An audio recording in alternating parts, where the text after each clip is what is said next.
First, you'll realize that after the water has been in this aquarium tank for some time, possibly some few weeks, depending on where the aquarium is located, the sides will start turning green, or you'll have some wastes settling on the glass.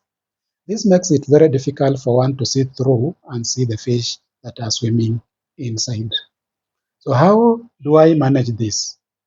Normally, I clean this tank regularly, once in every 2 weeks.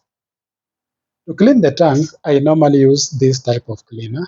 This is a magnetic uh, cleaner. It is actually two parts, this part and this one, and they have a magnet inside.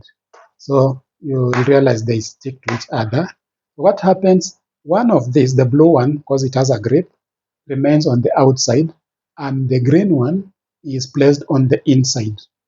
So they stay on both sides of the glass. This one is on the outside, the other one is on the inside, and the glass is in between.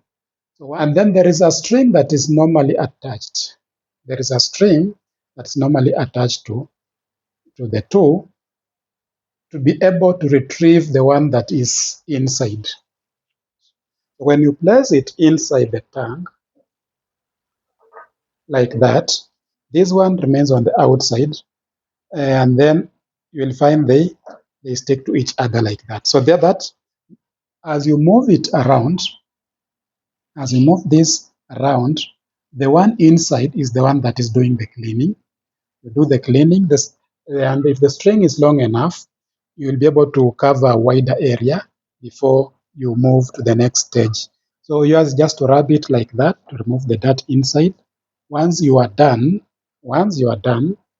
you pull out the outer one and use the string to retrieve the one inside. So that's how it operates to clean the glass. I normally do that at regular intervals.